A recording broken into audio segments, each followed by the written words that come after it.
ketika Ismail akan disembelih, itu kisahnya tidak hanya disembelih saja. Muncul 3 kejadian yang luar biasa. Saat Ibrahim akan menyembelih, diikat tangannya, tiba-tiba ikatannya agak terasa kendor.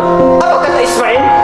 Duhai ayahanda, mohon kencangkan ikatan saya sebelum disembelih ini, supaya saya tidak meronta-ronta. Dan kalau saya meronta, nanti ayah ragu menyembelih saya. Kencangkan ikatan saya. Bagian pertama. Yang kedua, ketika sudah melihat pisau akan disembelih, digunakan untuk menyembelihnya, Ismail mengatakan, duhai ayahanda, tajamkan pisau itu setajam-tajamnya, supaya cepat proses penyembelihannya, yang dengan itu engkau tidak ragu-ragu menyembelih aku, dan bisa mengurangi rasa sakit yang mungkin aku derita. Bagian puncaknya, duhai ayahanda, mohon buka dulu gamisku yang paling luar, lipat dengan baik, sehingga tidak terkena cipratan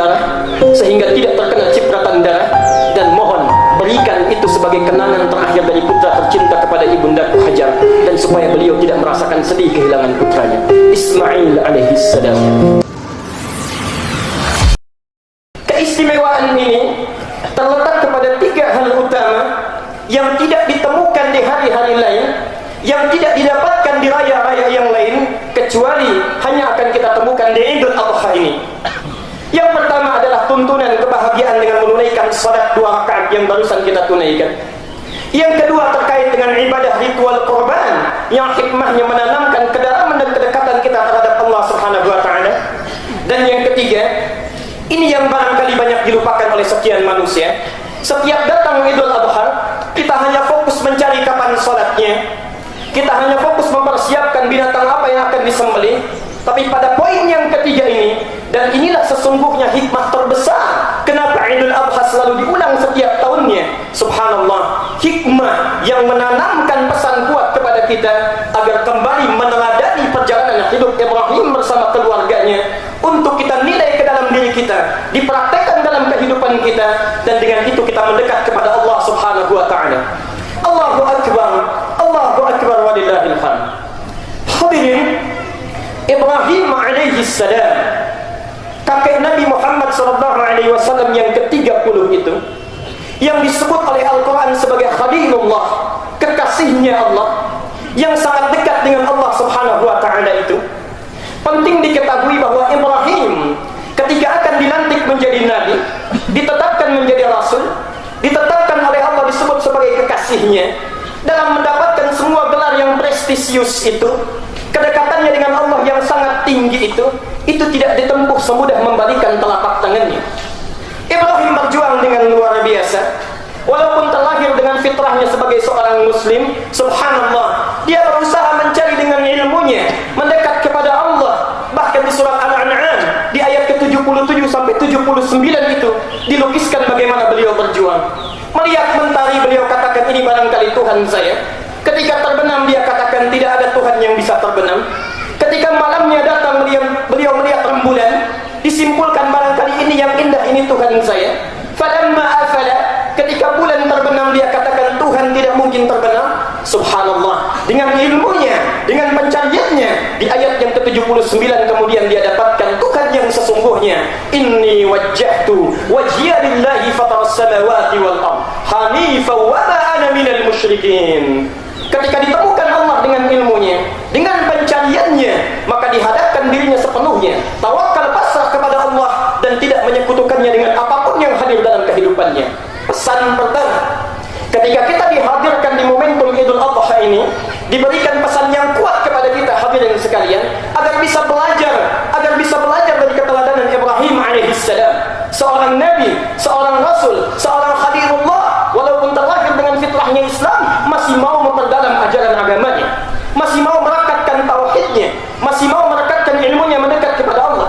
Kita yang bukan nabi, yang bukan rasul, yang bukan khalilullah, yang hisabnya belum jelas, yang di hari akhirat surganya belum menentu, maka sudah sangat lebih layak dibandingkan Ibrahim untuk mempelajari semua tuntunan kita.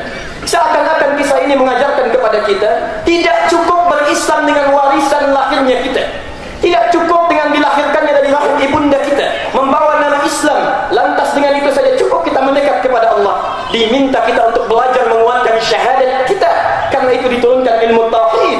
Ketika mengucapkan sebagai orang Islam, asyhadu an la ilaha illallah, bagaimana merasakan tauhid ke dalam diri kita? Karena kita belajar ilmunya?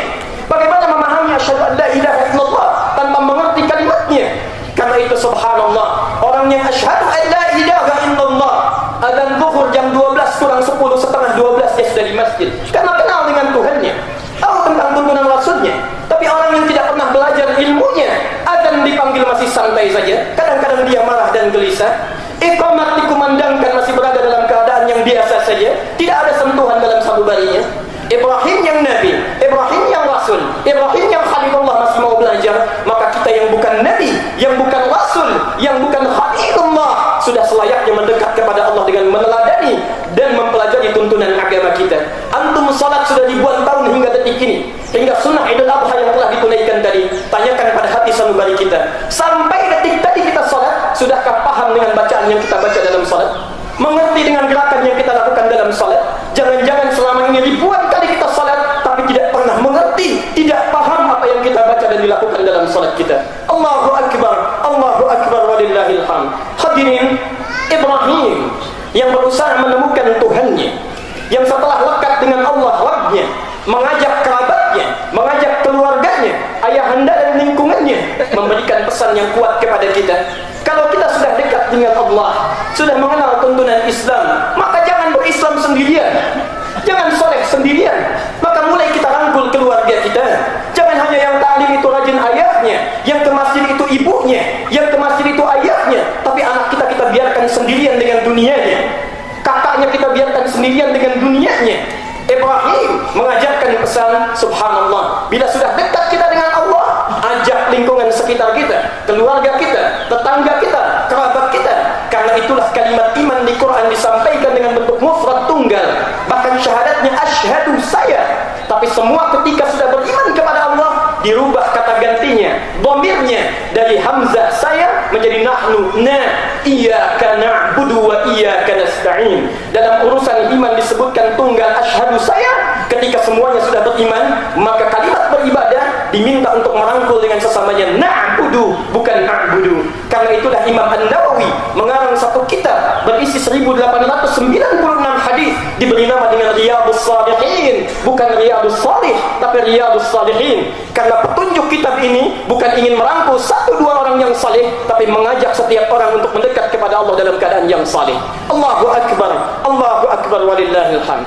Hadirin, Ibrahim ketika mulai mempraktekkan ajakannya mendekat kepada Allah itu tidak mudah dilakukan. Ayahnya mengecamnya, seisi kampungnya mengusirnya. Tidak cukup dengan itu membakarnya, tidak cukup dengan itu mengecewakannya, tidak cukup dengan itu menyudutkannya, tidak cukup dengan itu memisahkan dengan keluarga dan kampung halamannya, diusir untuk pergi dari keadaan tempat dia dilahirkan dan tumbuh berkembang. Subhanallah, kisah perjalanan ini mengajarkan pesan kepada kita untuk mendekat kepada Allah tidak mudah.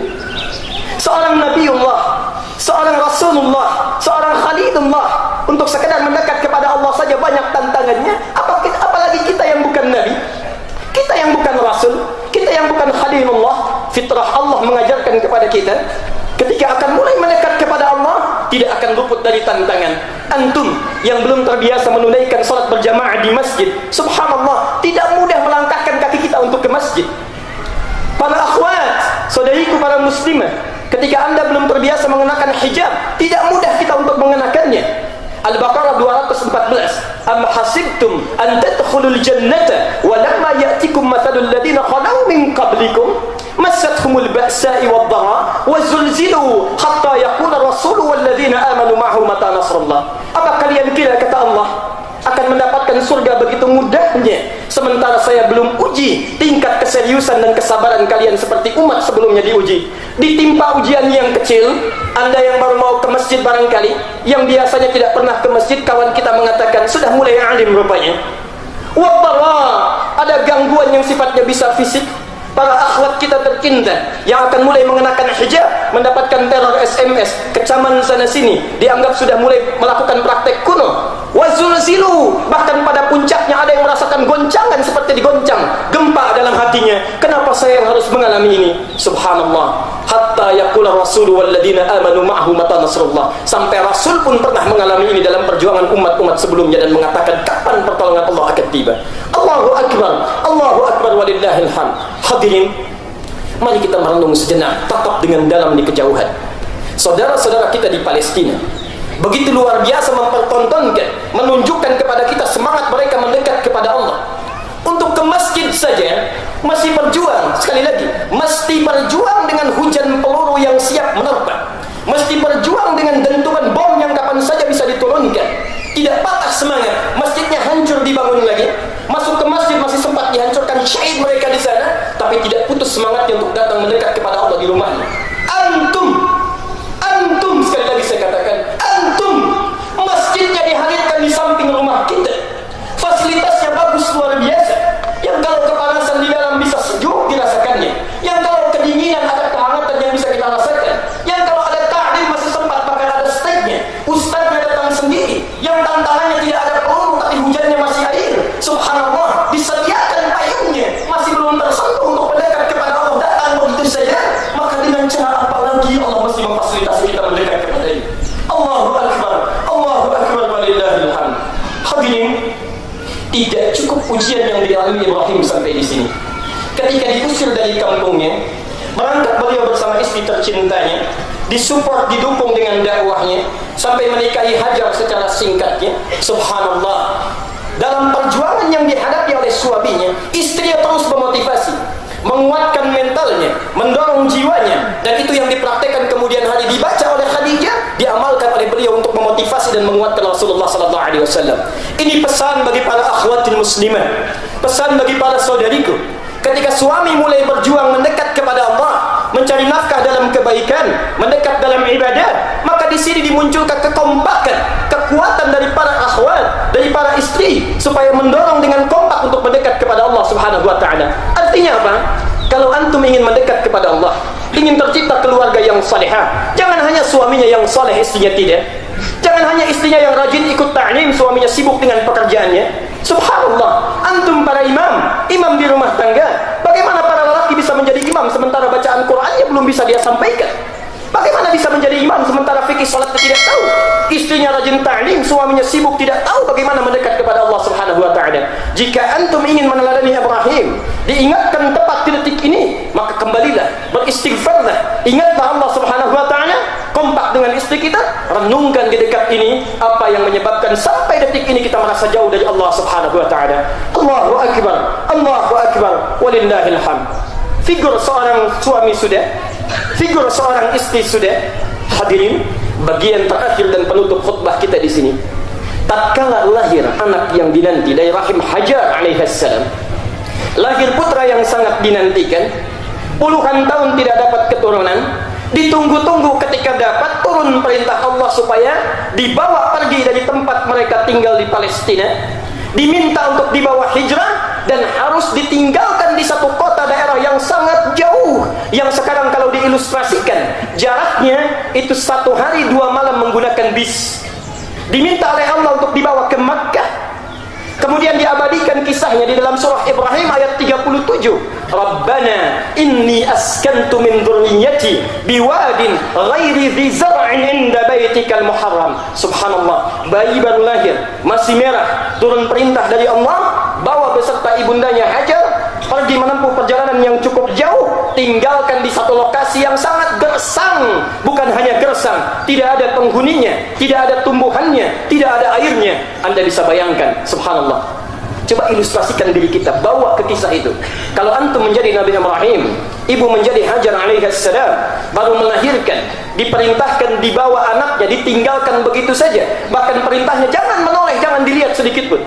Subhanallah, apa yang dilakukan oleh Hajar? Para ibunda, apa yang dilakukan oleh Hajar?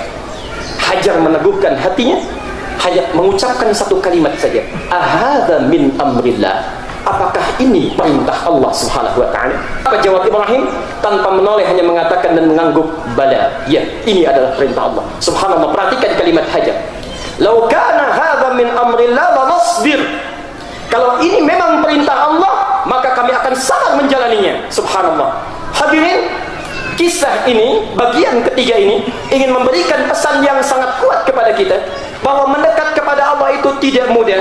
Barangkali di rumah tangga akan mendapatkan goncangan, dalam kehidupan di pekerjaan antum akan mendapatkan goncangan, punya pekerjaan yang hebat, gajinya bagus, pendapatannya banyak, tapi tapi barangkali kesulitan menunaikan salatnya, di rumah ada persoalannya, di lingkungan kehidupan ada problematikanya, maka subhanallah, kisah ini mengajarkan kalau kita yakin dengan keputusan Allah, berpegang teguh dengan Allah, maka Allah akan menjaga kita sekalipun tidak ada makhluk yang peduli dengan kita. Sampai sekarang dibuktikan dengan doa Nabi Ibrahim alaihissalam, dengan keteguhan Hajar alaihissalam. Maka yang tadinya gersang tak berpenghuni, yang tadinya tidak ada tumbuhan dan air, sekarang bisa kita saksikan jutaan orang mendekat ke sana, merapat ke sana, mendapatkan, bahkan di Indonesia yang tidak ada di sana ada, di belahan bumi yang lain tidak ada, di sana ada. Ibrahim alaihissalam, Hajar alaihissalam, Ismail alaihissalam mengajarkan pesan yang kuat kepada kita. Berpegang teguh dengan tali Allah tidak mudah.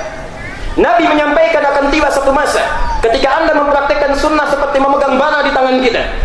Orang sekarang menunaikan ibadah dicela, menegakkan syariat Islam dimusuhi, berpegang kepada Al-Quran dan sunnah dijauhi. Subhanallah, berpeganglah kepada Allah, yakin dengan ketentuannya, maka Allah akan menjaga kita, tidak peduli dengan makhluk yang mencerca kita. Allahu Akbar, Allahu Akbar, walillahil hamd. Hadirin, bagian penutupnya, dan inilah kisah terkait dengan Idul Adha. Ismail ketika lahir dan mulai tumbuh, Ibrahim sudah kembali ke Palestina. Jangan Anda duga dibiarkan begitu saja.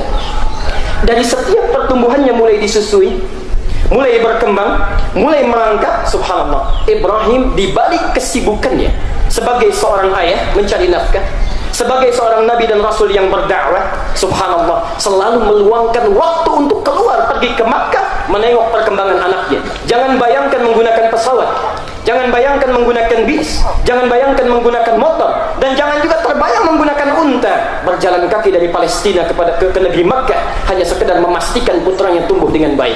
Siapa yang menyusuinya? Bagaimana dia tumbuhnya? Bagaimana perkembangannya? Subhanallah, seorang nabi, seorang rasul, seorang khalilullah, seorang yang sangat sibuk luar biasa, masih memberikan perhatian kepada anaknya dan memperhatikan bagaimana dia tumbuh.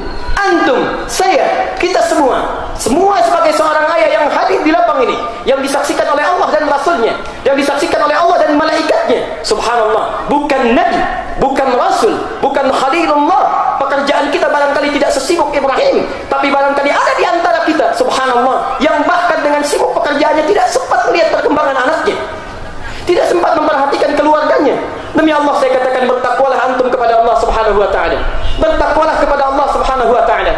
Kita mencari rezeki di luar rumah untuk dibawa ke dalam rumah. Antum sibuk mencari pekerjaan di luar rumah, mendapatkan rezeki di luar rumah, tapi tidak memberikan perhatian kepada harta yang paling berharga di dalam rumah. Untuk apa semua itu kita kumpulkan? Ibrahim saja yang nabi dan rasul, yang khalilullah, begitu memberikan perhatian yang dalam terhadap keluarga, maka kita yang bukan nabi, bukan rasul, seharusnya tidak merasa sangat sibuk dalam kehidupan sampai meninggalkan amanah terbesar yang akan dimintai pertanggungjawabannya di hadapan Allah subhanahu wa ta'ala. Apa hasilnya? Ketika Ibrahim mulai memberikan perhatian yang dalam, Ismail tumbuh menjelang remaja. Mulai dari usia 45 tahun turun perintah. Al-Baqarah 127. Wa idh yarfa'u Ibrahimul qawa'ida minal baiti wa Ismail. Subhanallah, turun perintah agar Ibrahim meninggikan pondasi bangunan Ka'bah yang bangunannya sempat hancur diterjang banjir pada masa Nabi Nuh alaihi salam. Hadirin, apa yang terjadi? Ketika Ibrahim melangkahkan kaki ingin membangun Ka'bah itu, meninggikan bangunannya, langkah kakinya dilakukan pertama kali, disebut dalam bahasa Arab dengan kata maqam. Sekarang ada, diabadikan bentuk makamnya, disebut makam Ibrahim. Tiba-tiba, wa idh yarfa'u Ibrahimul qawa'ida minal bait, ketika Ibrahim sudah mau meninggikan bangunannya, wa Ismail. Subhanallah, inilah hikmahnya kenapa kalimat Ismail diakhirkan bukan diawalkan. Padahal Allah bisa berfirman, wa idh yarfa'u Ibrahimu wa Ismailal qawa'ida, wa Ismailul qawa'ida, tapi kalimatnya diakhirkan. Dalam ilmu bahasa Arab di tatanan balaghah ini disebut majaz takhir, untuk memberikan kesan kepada kita bahwa peran Ismail itu kecil, tidak seperti peran ayahnya. Dalam riwayat disebutkan ketika bapaknya mau membangun, Ismail yang 45 tahun itu melihat, merasa beban kerja ayahnya begitu besar, timbul perasaan ingin membantu. Di sudut yang lain datang membawa batu dalam bahasa Arab disebut dengan hajar, kalau sudah mulai disusun disebut dengan hijar. Datang bawa batunya, mengatakan kepada ayahandanya, duhai ayah, bolehkah saya membantumu? Disusun itu sampai sekarang dikenal dengan hijar Ismail. Poin dari uraian ini, perhatikan, ketika ayah mulai memberikan perhatian kepada anak, muncul feedbacknya. muncul dampaknya. Anak pun akan menaruh perhatian terhadap kita. Subhanallah. Merasakan beban kerja ayahnya, merasakan bagaimana pekerjaan yang berat dipikul oleh pundaknya. Subhanallah. Tanyakan pada diri kita sekarang, kalau antum misalnya pulang ke rumah para ayah, ketika mulai mencuci mobil kita, lewat anak kita, adakah berkenan menanyakan kepada kita bisa dibantu? Para ibu yang sedang menyapu, lewat kakaknya yang perempuan, anak pertamanya, melihat ibu yang sedang menyapu, adakah uraian kata yang keluar dari lisannya yang manis itu, "Mama, bolehkah saya mengambil alih untuk menyapu?" Bila anak kita sampai saat ini, atau jangan-jangan papahnya yang mencuci mobil, anaknya yang pakai, ibunya yang menyapu, anaknya yang memerintahkan. Kalau itu memang benar terjadi, tanyakan pada diri kita sampai sekarang, keteladanan Ibrahim apa yang belum kita praktekkan hingga detik ini. Subhanallah, puncaknya As-Saffat, As-Saffat ayat 102. Tiba perintah yang selanjutnya, anak ditunggu-tunggu, lahirnya puluhan tahun, setelah tumbuh harus dipisahkan, setelah mulai remaja turun perintah dari Allah. Subhanallah, mesti disembelih, ditunggu puluhan tahun, lahir mesti dipisahkan, setelah mulai beranjak jadi remaja turun perintah, "Ya bunayya inni ara fil manami anni adbahuka fanzur madza tara." Duhai anakku sayang, papa melihat engkau di mimpi, papa sembelih, kira-kira bagaimana pendapatmu? Poin pertama, perhatikan di sini. Ayah memanggil pada anaknya bunay. Anak menjawab, "Ya abati, abati." Bunay panggilan penuh kasih, abati panggilan penuh sayang dan hormat. Ingin mengajarkan, kalau antum ingin mendapatkan keluarga yang bahagia, panggil anak-anak kita dengan panggilan terkasih, dan ajarkan pada anak kita untuk memanggil orang tua dengan panggilan hormat dan rasa sayang. "Ya abati fa'al ma tu'mar satajiduni insyaallahu minas sabirin." Sungguh indah kalimatnya. Duhai ayahanda, jangan tunda, sekarang kerjakan. Ya abati fa'al, kalimat tif'al artinya jangan ditunda, kalau bisa sekarang saja tunaikan. Ya abati fa'al ma tu'mar, jangan tunda, cepat kerjakan sekarang, niscaya engkau dapati aku termasuk golongan orang-orang yang sabar. Allahu akbar, Allahu akbar, walillahil hamd. Hadirin, tidak banyak orang tahu, Ustaz Umar Ahmad Baraja memiliki kitab yang sangat bagus, tidak terlampau tebal, dan sudah diterjemahkan ke dalam bahasa Indonesia. Dilihat di jilid yang ketiga yang warnanya biru, halaman ke-25 baris 15 sampai dengan 19. Ketika Ismail akan disembelih, itu kisahnya tidak hanya disembelih saja, muncul 3 kejadian yang luar biasa. Saat Ibrahim akan menyembelih, diikat tangannya, tiba-tiba ikatannya agak terasa kendor. Apa kata Ismail? "Duhai ayahanda, mohon kencangkan ikatan saya sebelum disembelih ini, supaya saya tidak meronta-ronta, dan kalau saya meronta nanti ayah ragu menyembelih saya. Kencangkan ikatan saya." Bagian pertama.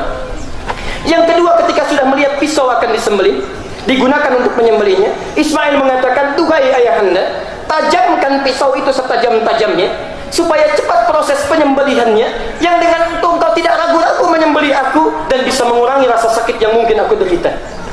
Bagian puncaknya, "Duhai ayahanda, mohon buka dulu gamisku yang paling luar, lipat dengan baik sehingga tidak terkena cipratan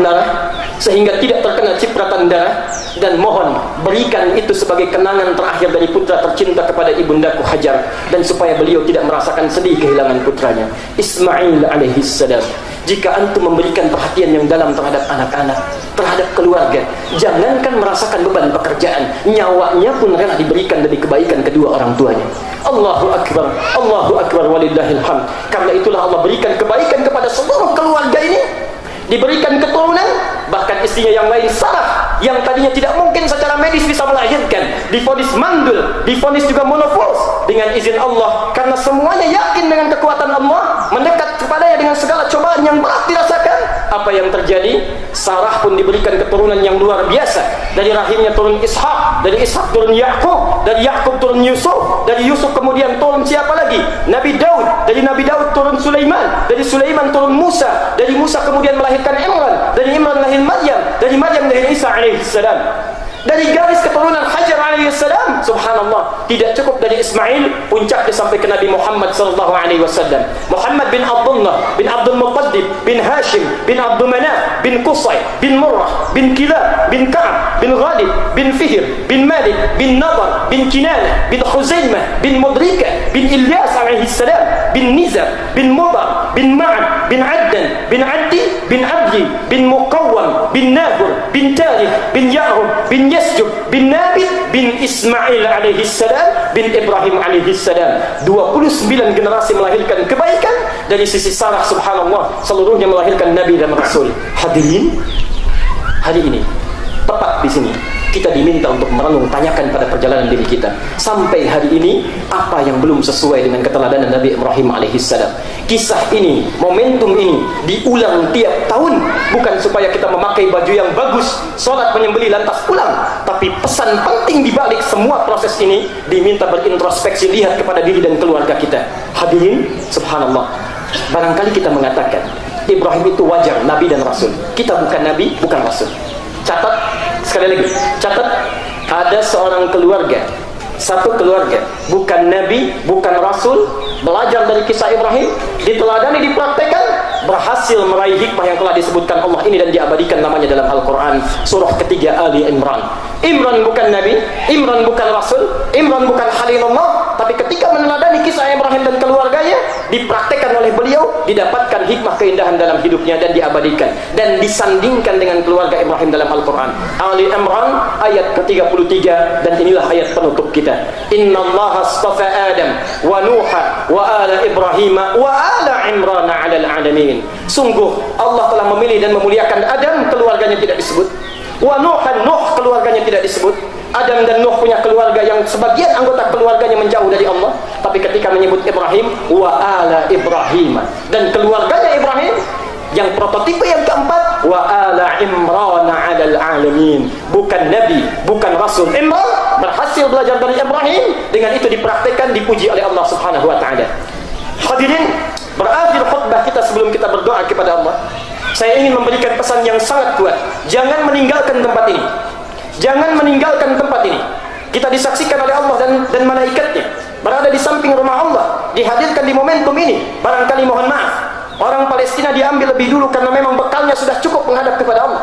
Syahadah kematiannya, mereka sudah siap dengan pahala dan surganya. Kita dihadirkan sampai detik ini, barangkali ada dosa-dosa dan kesalahan-kesalahan yang belum terampuni, ada muhasabah introspeksi yang belum dilakukan kecuali diberikan kesempatan hingga tahun ini. Karena itu, mohon tinggalkan tempat ini dengan membawa hikmah yang telah disampaikan, praktekkan di seluruh keluarga kita. Mudah-mudahan kita dimuliakan oleh Allah Subhanahu wa taala.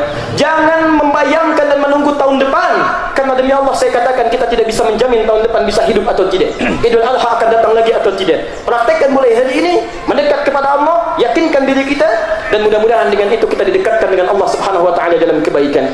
Hadirin, tidak cukup dengan tekad saja, tapi kita harus meminta kepada Allah supaya diberikan taufik dan kekuatan.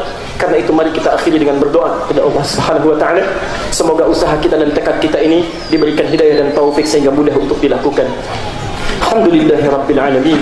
Ar-Rahmanir Rahim, Maliki yaumiddin. Iyyaka na'budu wa iyyaka nasta'in. Ihdinas siratal mustaqim. Siratal ladzina an'amta 'alaihim ghairil maghdubi 'alaihim waladdallin. Allahumma rabbana la tada' lana fi maqamina hadha wa fi kulli maqamin dhanban illa ghafarta.